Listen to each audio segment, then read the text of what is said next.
Assalamualaikum warahmatullahi wabarakatuh, teman-teman mahasiswa. Balik lagi dalam aktivitas perkuliahan secara online, di mana pertemuan kali ini kita akan membahas, kita akan sharing, kita akan diskusi mengenai segmenting, targeting, and positioning. Nah, segmenting, targeting, positioning merupakan aktivitas strategi yang penting dalam marketing, dalam selling, gitu ya, karena kita tahu bahwa yang namanya customer kita jumlahnya banyak, kemudian kita nggak bisa ngejangkau semua customer dengan cara yang sama. Perilaku mereka berbeda, kebutuhan mereka berbeda, gitu ya, karakteristik berbeda, makanya kita harus melakukan pembedaan, gitu ya, berdasarkan kelompok-kelompok tersebut. Nah, kemudian eh, saya yakin teman-teman sudah pernah melaksanakan ataupun mengimplementasikan STP ini, gitu ya, teman-teman melaksanakan yang namanya segmenting, targeting, and positioning. Nah, kali ini kita akan coba lihat lebih dalam, kira-kira dalam STP ini apa sih yang perlu kita kuatkan kembali, variabel-variabelnya, tahapan-tahapannya, sehingga kita bisa mendeliver value secara komplit kepada customer, sehingga kita menjadi pemasar yang sangat memahami ataupun memiliki strategi customer driven, gitu ya. Oke, ketika kita melihat ke dalam sebuah ilmu besar marketing ini terdiri dari 3 pilar, teman-teman. Ya, pilar yang pertama adalah mengenai strategi, di mana di dalamnya terdapat segmenting, targeting, dan positioning. Ini masuk ke dalam sebuah strategi pemasaran.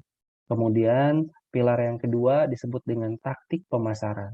Taktik pemasaran di dalamnya ada yang namanya selling, marketing mix, dan juga differentiation. Nah, pertemuan kita hari ini akan membahas 2 pilar ini, akan membahas mengenai segmenting, targeting, positioning, dan juga sampai kepada differentiation. Kemudian pilar yang ketiga, pilar yang sangat penting lainnya adalah berkaitan dengan value.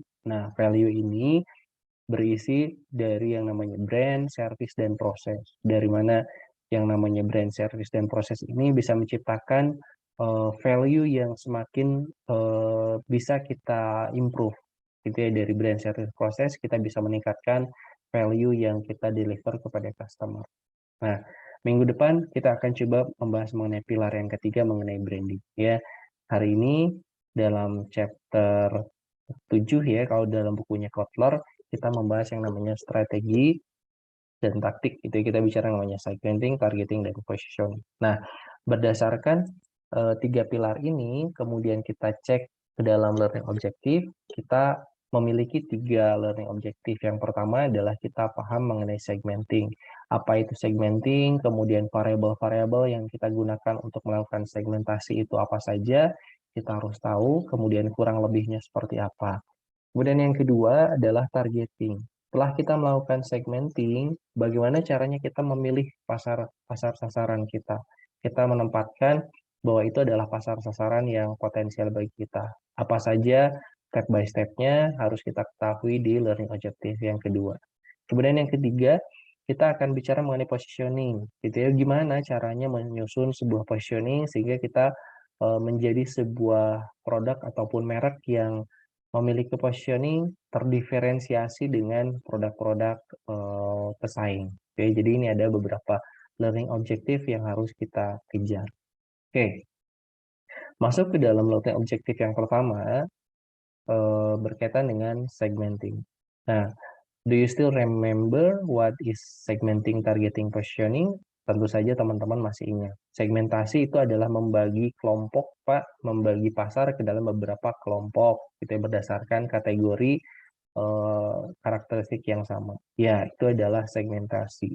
Segmentasi divide market into distinct group of customer using segmentation practice. Nah, dari aktivitas segmentasi berarti ada yang perlu kita identifikasi. Apa yang kita identifikasi sehingga kita mampu melaksanakan yang namanya segmentasi?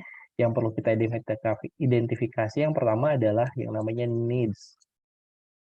Nah, needs dari customer perlu kita identifikasi sehingga kita bisa melakukan yang namanya segmentasi. Kemudian yang kedua adalah karakteristik ya. Karakteristik dari customer itu seperti apa? Kemudian yang ketiga adalah Behaviornya seperti apa, perilaku dari customer kita. Nah, berdasarkan ketiga aspek ini, barulah kita bisa membedakan bahwa customer kita itu berbeda, customer kita itu sama, sehingga mereka harus dikelompokkan dalam satu cluster segmen, gitu. Ya, nah, kemudian berdasarkan tiga aspek tersebut, bisa kita gunakan apa lagi? Kita sebagai dasar segmentasi, bisa kita gunakan yang namanya geografis, demografis, psikografis, dan juga behavioral. Nah, jika dibandingkan dari keempat variabel segmentasi ini, geografis, demografis, psikografis, behavioral, demografis dan geografis itu merupakan hal yang paling mudah variabel yang kita gunakan ketika kita memilah mana segmen customer kita, gitu ya. Yang pertama misalkan demografis. Kita bisa milih customer kita itu berdasarkan usia, life cycle stage, gender, dan lain sebagainya. Kemudian kita juga bisa dengan mudah melihat bahwa secara geografis customer kita dibagi berdasarkan wilayah, berdasarkan negara, berdasarkan regional gitu ya, berdasarkan wilayah dan lain sebagainya. Itu kan kelihatan. Nah, dua variabel ini merupakan dua variabel yang paling mudah yang kita gunakan untuk segmentasi dibandingkan dengan psikografis dan behavioral. Karena kalau misalnya psikografis dan behavioral, kalau misalnya kita lihat di sini sampelnya adalah lifestyle dan personality. Tentu saja marketernya harus kenal dulu nih gitu ya, customer-nya siapa gitu, kemudian harus didalami dia seperti apa perilaku pembeliannya, personality, lifestyle-nya gitu ya. Ini adalah sesuatu yang sulit gitu ya, harus kenal dulu dengan customer-nya sehingga baru bisa kita masuk dalam yang namanya psikografis. Tapi ketika membaginya berdasarkan geografis, kemudian demografis, itu adalah hal yang sangat mudah. Nah, kemudian ketika kita mengelompokkan, oh iya mereka tuh berdasarkan wilayah mereka berbeda gitu ya. Berdasarkan demografis mereka juga berbeda. Ada satu cara yang perlu kita lakukan gitu ya. Kita evaluasi apakah betul segmentasi ataupun pengelompokan yang kita susun itu sudah betul apa belum. Kita bisa mengevaluasi pasar segmen yang kita susun berdasarkan metode Mazda. M-nya adalah measurable, kemudian A-nya adalah accessible, S-nya substansial, differentiable, dan juga actionable. Nah, dari kelompok-kelompok yang sudah kita rancang gitu ya, ini adalah pasar segmen A, ini pasar segmen B. Kita harus evaluasi dulu dari A dan B ini apakah betul-betul ini adalah kelompok segmen yang tepat untuk produk kita. Kita bisa ukur dengan metode Mazda gitu ya. Yang pertama adalah the size, purchasing power, and profile of the segmentnya apakah bisa diukur gitu ya. Pasarnya bisa diukur nggak gitu ya. Di sana ada daya belinya nggak? Bisa kita lihat nggak daya belinya? Nah, itu kita ukur gitu ya, segmen pasar yang sudah kita bentuk. Kemudian yang kedua, segmen pasar yang telah kita rencanakan, apakah bisa kita jangkau dan bisa kita layani? Kalau misalkan di sana jawabannya ya, di sana bisa kita jangkau gitu ya, kemampuan perusahaan kita bagus, kemudian kita bisa melayani mereka, berarti oke. Step yang kedua untuk mengevaluasi pasar segmen berhasil. Kemudian step yang ketiga nih, ada eh, fisiknya gitu ya, substansialnya ada. The market segment are large or profitable enough to serve gitu ya. Secara substantif itu ada gitu ya. Pasar segmennya ada nyata, kemudian di sana jumlahnya banyak, kemudian ketika kita garap itu sangat memungkinkan sekali memunculkan namanya profit bagi kita. Kemudian pasar yang kita bentuk itu sudah terdiferensiasi. Ini adalah beda loh. Ini sudah dibedakan dari kelompok A, dari kelompok B. Makanya kita bikin segmentasi pasar yang seperti ini. Nah, ini adalah berbeda gitu ya. Kemudian mereka juga eh, sudah dikaji berdasarkan tidak hanya ini kelompok berdasarkan usia, ini berdasarkan wilayah, tapi juga dikaji berdasarkan ini adalah usia-usia yang bisa kita jangkau berdasarkan program marketing mix yang kita susun gitu ya. Nah, di sini different marketing mix element and program gitu ya. Responnya kita cek juga.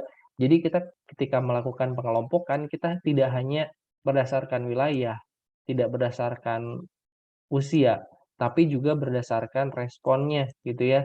Apakah mereka bisa kita jangkau dengan cara marketing mix yang sama atau kasarnya bisa nggak kelompok ini kita jangkau dalam satu iklan yang sama? Kalau bisa, ya berarti ini adalah salah satu segmentasi yang tepat gitu. Tapi ketika dalam satu segmentasi, oh ternyata dalam satu klaster ini harus ada dua iklan gitu ya. Iklan yang pertama gitu ya, iklan X dan juga iklan Z. Nah, berarti kan ini terdapat dua klaster. Ini berarti harus kita breakdown ke dalam dua segmentasi lagi.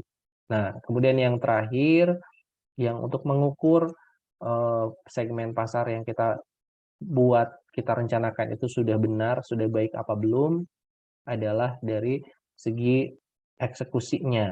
Apakah segmen pasar yang kita rencanakan itu bisa kita eksekusi gitu ya. Ketika kita punya program, kita punya yang namanya planning, apakah bisa kita eh, eksekusi gitu ya. Effective program can be designed for attracting and serving the segment gitu ya. Jadi di terakhir apakah bisa dieksekusi atau enggak gitu ya. Ketika semuanya dari metode Mazda ini sudah masuk, berarti segmentasi yang kita buat adalah sudah fix, sudah benar gitu. Ya, nah ini adalah dasar dari segmentasi pasar. Ada geografis, demografis, psikografis, dan behavioral. Nah, kemudian kita cek lebih dalam mengenai demografis dan geografis.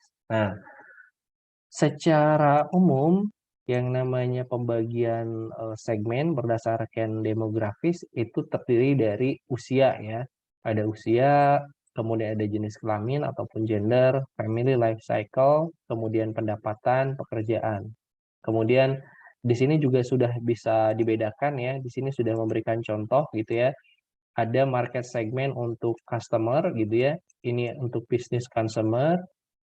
Ini adalah bisnis to bisnis marketing gitu ya. Nah, kalau dalam B2B gitu ya, business to business marketing, demographic segmentation-nya yang bisa kita gunakan adalah berdasarkan business size gitu ya. Apakah mereka calon customer kita berada dalam cluster mikro, small, medium, or large gitu ya. Nah, kita pilih, kita klasifikasikan berdasarkan business size mereka.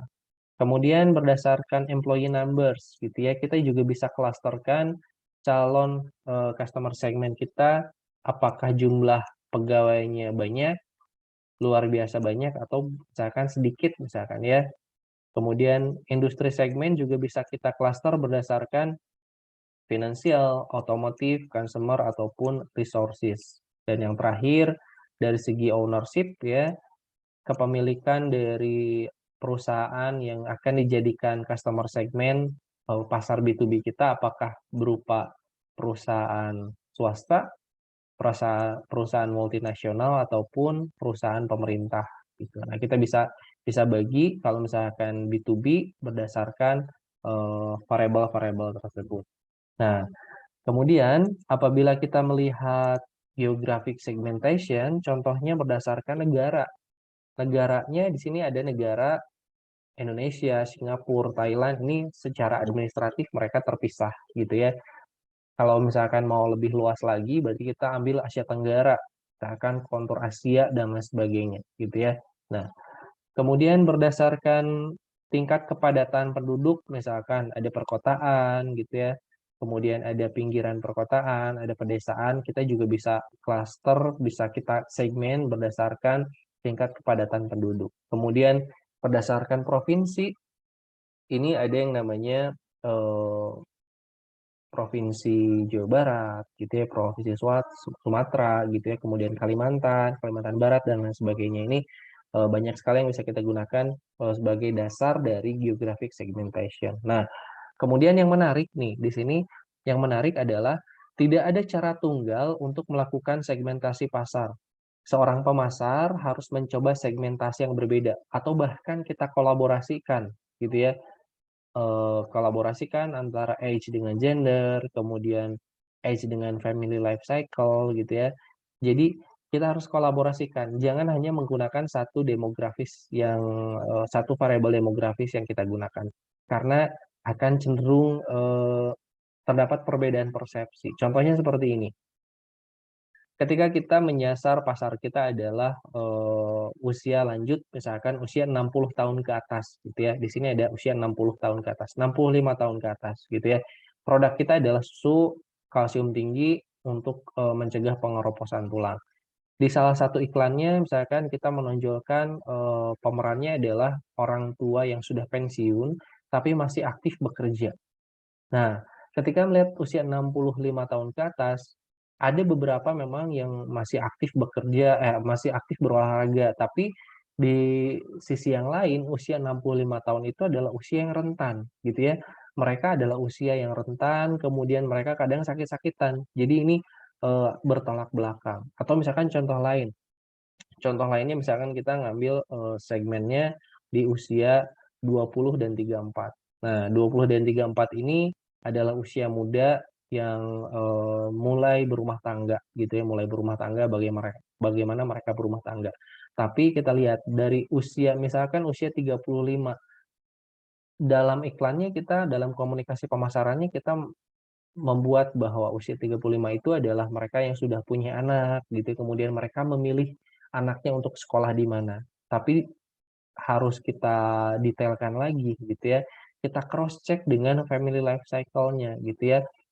Dalam usia 35 memang dominannya adalah mereka yang punya anak dan memilih sekolah untuk menyekolahkan anak. Tapi ada juga ketika kita kaitkan dengan family life cycle gitu ya, usia 35 itu bahkan ada misalkan laki-laki yang baru mulai berumah tangga gitu ya, baru mencari pasangan dan lain sebagainya. Jadi ketika kita melakukan segmentasi gitu ya, satu variabel itu rasanya kurang pas, kurang cukup. Harus kita compare, harus kita kombinasikan dengan variabel-variabel yang lain supaya lebih presisi begitu ceritanya ya. Jadi tidak ada cara tunggal untuk melakukan segmentasi. Semuanya dengan kolaborasi yang dilakukan seperti tadi, age dengan family, kemudian age dengan gender, itu akan membentuk struktur pasar yang semakin terlihat jelas gitu ya. Nah, contohnya seperti apa segmentasi yang dilakukan dengan cara multiple variable tadi ya. Nah, contohnya adalah yang dilakukan oleh Nike di sini ya. Nike mengeluarkan produk personalisasi berdasarkan umur, gender, dan juga bisa dilibatkan dengan yang namanya psikografis gitu ya, gaya hidup ataupun lifestyle gitu ya, karena di sini muncul yang namanya customization. Nah, dalam websitenya, contohnya misalkan ini adalah produk Nike Air Max 2000 gitu ya. Nah, ini adalah default produknya seperti ini gitu ya. Ini produk ini memang sudah disusun berdasarkan klaster segmen umur dan gender gitu ya, umur dan gender. Ternyata nggak cukup nih ketika kita melibatkan umur dan gender, kemudian prototipe produknya seperti ini, tetap mereka melibatkan yang namanya psikografis. Di sini muncul yang namanya your design. Ya, di sini your design. Jadi yang namanya customer bisa mereka request gitu ya. Saya request ini merahnya diganti dengan hijau. Kemudian Nike-nya ini lambangnya warna merah. Nah, ini masuk ke dalam aspek your design ya.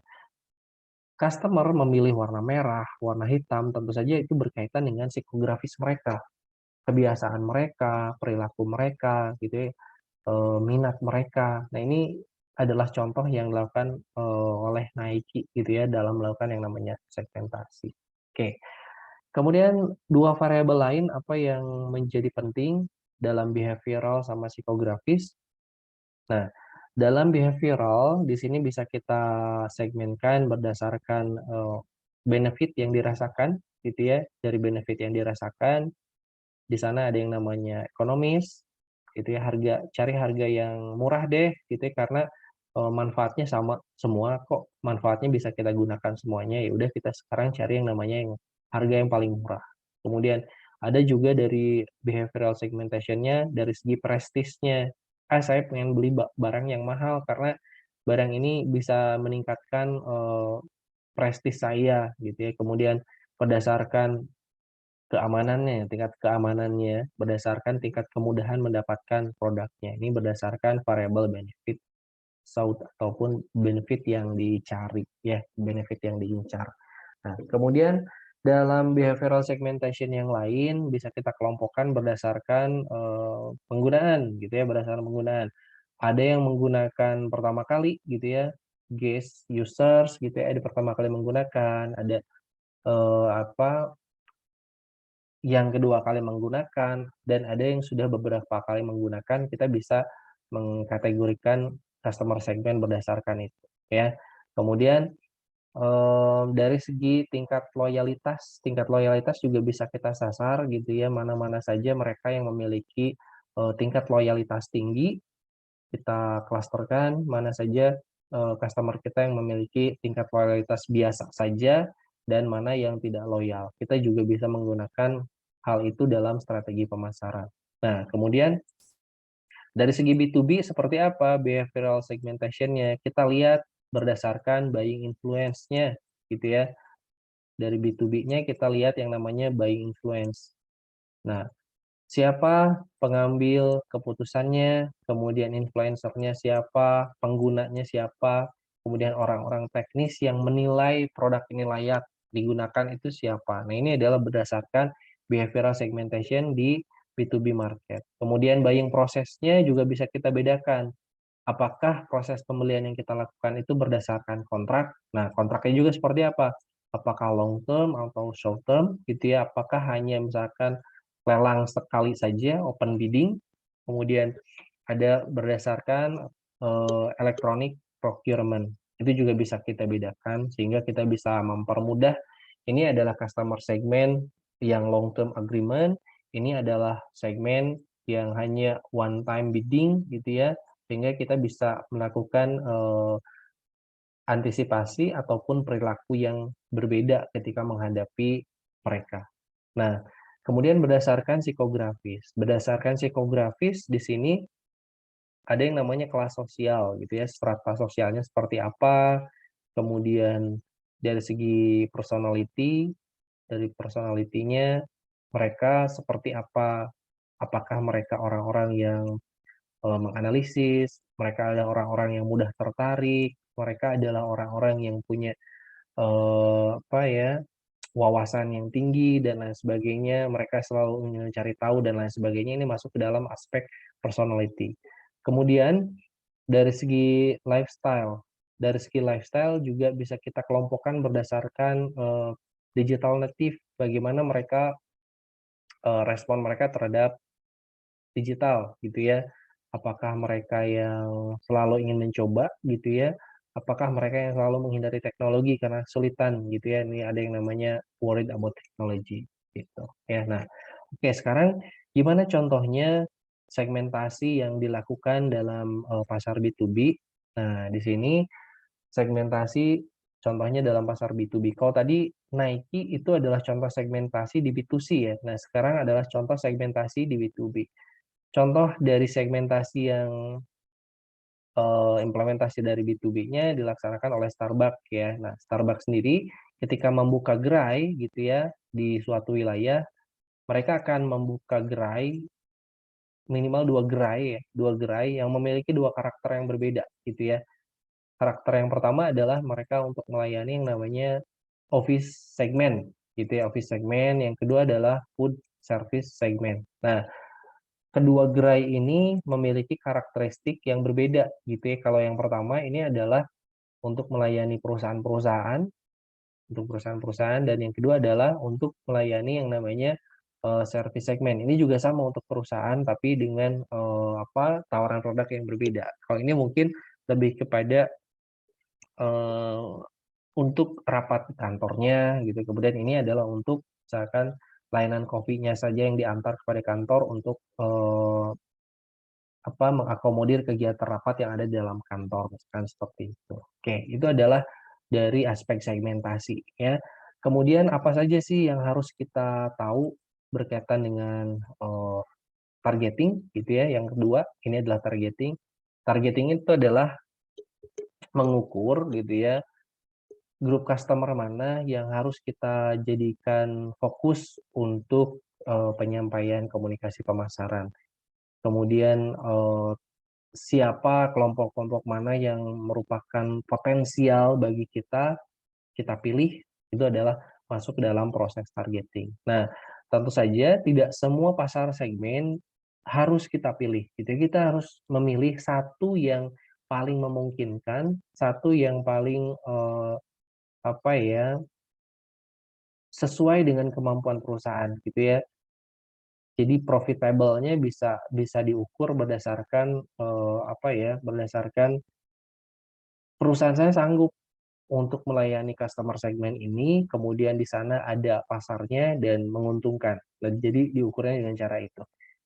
Ada 4 hal yang bisa kita lakukan dalam hal yang namanya targeting. Yang pertama adalah bisa kita lihat dari market size-nya, gitu ya. Ketika kita sudah mengelompokkan gitu ya, kelompok A, kelompok B, kelompok C, yang perlu kita ambil keputusan yang pertama adalah bandingkan ukuran pasarnya, gitu ya. Pastikan segmen yang kita pilih tersebut adalah pasarnya cukup besar dan bisa memberikan profit bagi perusahaan. Ya, kita sudah mengelompokkan ini customer segmen A, customer segmen B, mana yang harus kita pilih, kita bandingkan berdasarkan ukuran pasar. Nah, kemudian yang kedua kita pilih berdasarkan pertumbuhan pasar. Kita harus pilih gitu ya, pasar segmen kita itu adalah pasar segmen yang memiliki peluang untuk tumbuh di masa depan. Itu jadi pasar segmen yang masih berkembang. Jangan sampai kita pilih pasar segmen yang sedang menurun gitu ya, pertumbuhannya menurun. Ya memang dari segi ukuran pasarnya, dia pasarnya luas banget, pasarnya tinggi banget gitu ya. Kemudian sangat menguntungkan jika kita masuk ke sana. Tapi ingat kita cek di sana pertumbuhan pasarnya seperti apa. Ketika pertumbuhan pasarnya decline gitu ya, di sana bagus tapi udah nggak ini lagi, udah nggak banyak diminati lagi. Kita jangan pilih. Karena kalau misalnya kita pilih pasar yang dalam tingkat pertumbuhan yang menurun, ya apa life cycle dari produk kita juga akan cepat gitu ya, akan cepat decline gitu. Jadi kita harus pilih juga selain ukuran pasarnya besar dan profitable, kemudian memiliki peluang untuk berkembang pasarnya ya. Kemudian yang ketiga itu adalah kita cek berdasarkan kompetitifnya, tingkat kompetitifnya. Tingkat kompetitifnya kita cek dulu yang namanya tingkat persaingan di sana seperti apa, berapa banyak yang namanya kompetitor di sana gitu ya. Apakah kita sanggup ke sana, kemudian apa unggulan kompetitif yang bisa kita punya, yang bisa kita unggulkan dari pesaing-pesaing. Nah, ketika sudah bicara 4 hal ini, kita akan dengan mudah melakukan yang namanya targeting. Kita akan mudah dengan yang namanya melakukan, ya saya cup deh ambil pasar segmen ini untuk saya garap, untuk saya layani. Gitu, ya. Nah, sekarang ada beberapa pilihan bagaimana yang namanya perusahaan melakukan targeting. Nah, di sini adalah contohnya yang pertama adalah single segment. Single segment ini adalah satu produk melayani satu customer segment. Gitu ya, ini ada P1, P2, P3, ini marketnya market 1, market 2, market 3. Ini ada 1, 2, 3 ya di sini kelihatan. Ini adalah single segment, yaitu adalah perusahaan yang menyediakan satu produk untuk satu market segmen saja. Jadi dia tidak buat produk yang lain, dia tidak ngincar market segmen yang lain, gitu ya. Kemudian ada juga strategi pemasaran gitu ya dengan cara produk spesialisasi. Kalau produk spesialisasi, mereka hanya menciptakan satu jenis barang gitu ya, menciptakan satu jenis barang, tapi ini untuk beberapa market yang berbeda. Market pertama bisa masuk, market kedua bisa masuk, market ketiga bisa masuk. Jadi produknya satu, tapi dibuat gimana caranya agar bisa masuk ke market segmen 1, 2, dan 3. Nah, kemudian ada strategi dari targeting ini dengan melakukan yang namanya selective specialization, gitu ya. Kita pilih pasarnya dengan marketnya. Ini adalah satu produk untuk satu pasar. Satu produk untuk satu pasar, satu produk untuk satu pasar. Jadi satu produk ini nggak bisa masuk ke pasar-pasar yang lain, nggak bisa masuk ke dalam market segmen yang lain. Jadi produk A ya udah berarti untuk market segmen yang A. Produk B berarti untuk market segmen yang B, dan market segmen yang C kita layani dengan produk yang C, gitu ya. Nah, kemudian selain produk spesialisasi ya, ada juga yang namanya market spesialisasi. Ini kebalikannya. Kalau tadi produk spesialisasi mereka dalam satu produk yang sama, tapi kalau misalkan ini dalam satu pasar yang sama, ya. Dalam satu pasar yang sama, tapi produknya beda-beda. Produk satu, produk dua, produk tiga. Contoh misalkan kita ambil misalkan eh, pasarnya wanita gitu ya, female gitu ya, female. Female kan kebutuhannya banyak gitu ya, mulai dari rambut sampai dengan ujung kaki misalkan. Berarti dari segi market spesialisasinya, produk yang pertama kita meluncurkan yang namanya sampo hijab. Kemudian kita mengeluarkan yang namanya produk untuk kosmetiknya.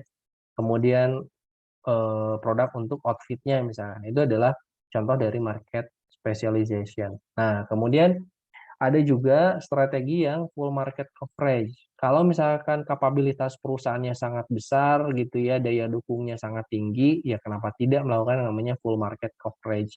Mereka melakukan yang namanya semua produk mereka buat gitu ya, kemudian semua segmen mereka raih juga. Ini adalah full market coverage. Jadi ada beberapa pilihan bagaimana strategi targeting dari perusahaan kepada customer-customernya ya. Nah, kemudian yang terakhir adalah positioning, teman-teman. Dari segi positioning gitu ya, eh, tidak semua eh, perusahaan bisa kita bidik gitu ya. Kalaupun ada ya mungkin kasusnya faktual gitu ya, hanya ada satu perusahaan yang membidik beberapa segmen pasar dan itu dilakukan dengan sempurna. Mungkin itu kasuistis pada beberapa perusahaan, tapi pada perusahaan yang lain biasanya mereka harus melakukan yang namanya pemilihan target pasar, kemudian harus melakukan yang namanya positioning.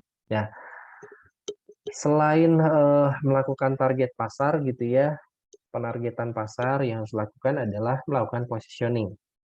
Yang namanya positioning ini adalah bagaimana menciptakan nilai yang berbeda untuk segmen yang ditargetkan gitu. Nah, aspek dari positioning ini ada beberapa faktor gitu ya, ada beberapa yang bisa kita gunakan sebagai bahan untuk positioning. Yang pertama adalah dari performance. Kemudian yang kedua adalah dari convenience, dari price, dan juga dari psikologis. Nah, ini adalah 4 faktor yang bisa kita gunakan sebagai positioning. Gimana caranya kita membedakan nilai kita dengan produk-produk pesaing. Yang pertama adalah dari performance-nya. Tingkat di mana produk atau jasa yang ditawarkan sesuai dengan permintaan dan harapan pasar. Gitu. Jadi ini ada performance. Kemudian dari segi convenience, dari segi kenyamanannya, kenyamanan dalam membeli produk, kenyamanan dalam menggunakan, kenyamanan pada saat setelah menggunakan. Kemudian price, price-nya adalah seberapa tepat tingkat harga yang kita tawarkan. Dan yang terakhir adalah psikologi. Psikologi itu adalah tingkat di mana produk atau jasa dapat membantu customer dalam membentuk prestis, social acceptability, self-esteem, dan lain sebagainya. Gitu ya. Nah, sekarang kita cek positioning dari yang sudah dilakukan di pasaran. Ya, ini adalah positioning dari Gojek. Your safety with GoRide is ensured, not to mention your convenience. Nah, kita breakdown ke dalam 4 variabel tadi. Yang pertama adalah faktor keunggulannya, performanya gitu ya. Performanya ternyata di sini adalah ojek online diminati dan dibutuhkan masyarakat. Dari kemudahannya, kemudahannya adalah mudah dipesan dan cepat dijemput. Kemudian faktor harganya, harganya terjangkau, psikologisnya aman dan nyaman. Nah, ini adalah positioning dari Gojek. Nah, sekarang gimana sih caranya membuat sebuah positioning yang pas sehingga masuk ke dalam benak customer? Nah, ini adalah ada rumusnya ya, seperti matematik gitu ya, ada rumusnya. Ketika kita sudah membuat yang namanya tagline gitu ya, ada yang namanya tagline, lalu kita follow up dengan positioning. Di sini ada rumusnya. Bagi misalkan seperti ini ya, ini defaultnya seperti ini. Tentu saja bisa bisa dikembangkan gitu ya, bisa dikembangkan berdasarkan apa kondisi di lapangan ataupun berdasarkan insight-insight tertentu. Tapi ini ada defaultnya seperti ini rumusnya. Positioning itu misalkan seperti ini, bagi titik-titik segmen yang dibidik, kemudian koma, titik-titik adalah rangka acuan titik-titik yang memberikan titik-titik hanya karena titik-titik yang titik-titik. Nah, titik-titik ini diisi dengan ini yang pertama, titik-titik yang pertama adalah segmen yang dibidik. Target marketnya siapa? Target marketnya siapa? Ini yang pertama. Kemudian titik-titik yang kedua, titik-titik yang kedua ini adalah nama merek. Kita brandnya apa? Gitu ya, brandnya apa? Nah, kita masukkan brand kita ke sana. Titik-titik yang ketiga adalah kerangka acuan. Kerangka acuannya adalah ini fungsi utama produknya seperti apa. Kemudian titik-titik yang keempat adalah faktor pembedanya seperti apa. Ini yang keempat. Kemudian yang berikutnya, nah ini brand lagi masuk ke yang kedua, dan yang terakhir adalah fakta meyakinkan, ini adalah yang kelima. Nah, yang kelima ini adalah competitive edge-nya seperti apa. Jadi berdasarkan positioning dengan rumus seperti ini, bisa kita langsung buat gitu ya positioning seperti apa. Contohnya misalkan tadi Gojek, kalau misalkan saya ambil asal gitu ya, bagi orang-orang yang membutuhkan waktu singkat untuk bepergian tanpa ribet, Gojek adalah layanan antar. Nah, ini kerangka acuannya berarti layanan antar yang memberikan kenyamanan dan keamanan, karena Gojek yang memberikan layanan dengan cepat dan praktis. Cepat dan praktis karena Gojek yang memberikan layanan dengan kendaraan baru dan helm baru misalkan. Nah, itu adalah contoh dari positioning. Jadi rumusnya seperti ini, defaultnya seperti ini. Kemudian diferensiasi gitu ya, diferensiasi. Setelah kita melakukan positioning juga memang berkaitan dengan diferensiasi, perlu kita ramu gitu ya, apa sih yang membedakan produk kita dengan produk pesaing. Semakin unik produk kita gitu ya, semakin unik produk kita, semakin berbeda dengan produk pesaing, itu semakin baik. Nah, pembedaannya bisa kita lakukan dengan 3 cara. Dengan cara konten, konteks, dan juga infrastructure. Nah, pembedaan dengan 3 cara ini, yang pertama adalah dari segi kontennya. Dari segi kontennya itu adalah apa yang ditawarkan kepada pelanggan, kemudian penawaran utama produk dan perusahaan kepada pelanggan itu apa. Atau simpelnya adalah ketika kita misalkan membuat produk supaya beda dengan produk yang lain, berarti kita gunakan bahan dasar ya. Bahan dasarnya apa sih yang membuat berbeda gitu ya? Bahan dasarnya apa? Kemudian ketika kita tidak bisa membedakan bahan dasar, ini sama bahan dasarnya kopi, bahan dasarnya adalah susu. Kita nggak bisa bikin diferensiasi dari situ. Kita bikin berdasarkan konteksnya, bagaimana kita mengemasnya, gitu ya. Kemasan yang berbeda. Kemasan itu adalah cara seperti apa yang dilakukan kepada pelanggan, menawarkannya dengan cara apa, bagaimana memberikan penawaran produk kepada pelanggan, itu adalah konteksnya. Produknya, bahan dasarnya adalah produknya kopi susu, bahannya adalah kopi dan susu. Diferensiasinya ya berdasarkan kemasan dong, kemasannya kita beda-beda gitu ya. Selain dari kemasan, gimana cara menawarkannya, apakah hanya full menggunakan online, karena supaya berbeda, kita bisa menggunakan yang namanya konteks seperti itu. Kemudian, dari segi konteks, ternyata kita juga nggak bisa membuat yang namanya diferensiasi nih. Karena kemasan juga sama, cup plastik, sedotannya seperti itu.